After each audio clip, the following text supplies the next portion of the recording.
Isang mabilis at masarap na recipe na naman ang lulutuin natin ngayon. Siguradong taog na naman ang sinahin mo dito. Tara, magluto tayo ng paksiw na manok may chicken bone in nga pala ako dito. Hiniwa ko lang siya ng ganyan kalalaki. Marinate lang natin siya sa black pepper at asin. Lamas-lamasin lang natin yan gamit ang malinis nating kamay at marinate lang natin yan ng 30 minutes. Pagkatapos magpainit lang tayo ng kawali at lagyan lang natin ng mantika at iprituhin lang natin yung mga manok na yan. Prituhin lang natin ang magkabilang side hanggang sa maluto at set aside lang natin yan. Bawasan lang natin ang mantika. Pagkatapos igigisa na natin ang bawang, sibuyas, sili, pamintang buo, dahon ng laurel. Saka natin gisa-gisahin hanggang sa lumabas yung aroma.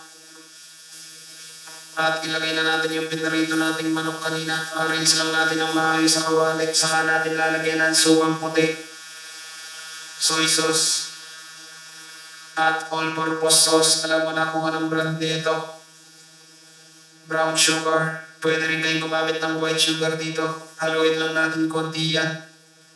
At tatakpan lang natin hanggang sa matuyuan or hanggang sa maluto yung chicken natin. Ayun o, tingnan mo naman kung gaano kasarap yan. Sarsa pa lang, siguradong taog na ang sinahin mo dito. Kaya magsahin ka na ng marami. Tamang-tama ang recipe na ito ngayong holiday season. Kung may mga tira-tira kang lechon dyan, alam mo na kung anong lulutuin mo.